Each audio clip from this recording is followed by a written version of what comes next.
আমরা যখন বাইরে বেরোই তখন আমরা আমাদের আশেপাশে এমন অনেক মানুষ দেখতে পাই যারা সামান্য কিছু খাবারের আশায় আজ রাস্তায় এসে বসেছেন। বিশেষত বয়স্ক কিছু মানুষ যারা আজ পরিবারের পরিত্যক্ত অথবা প্রিয়জনকে হারিয়ে আজ নিঃস্ব। তারাও আমাদের সমাজেরই অংশ। তাদের প্রতি একটা দায়িত্ব আমাদের সবার আছে। 2-5 টাকা দিয়ে অথবা পাশ কাটিয়ে চলে গেলে আপনার সাথে থাকা আপনার সন্তানের সামাজিক বোধটা আপনি নিজে নষ্ট করছেন না তো? আসুন না, আমরা যতটা পারবো, যেটুকু পারবো, সেই সামর্থ্য অনুযায়ী একটু সাহায্যের হাত বাড়িয়ে দিই। মানুষগুলির পাশে থাকার চেষ্টা করি।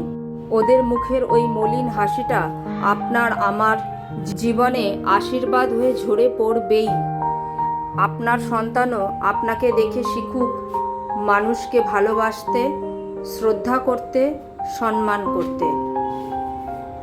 ওদের আমরা একটু বড় করি না, বর্ণ, লিঙ্গ, শ্রেণী বৈষম্যের ঊর্ধ্বে ওদের একটি প্রকৃত মানুষ করে বড় করি।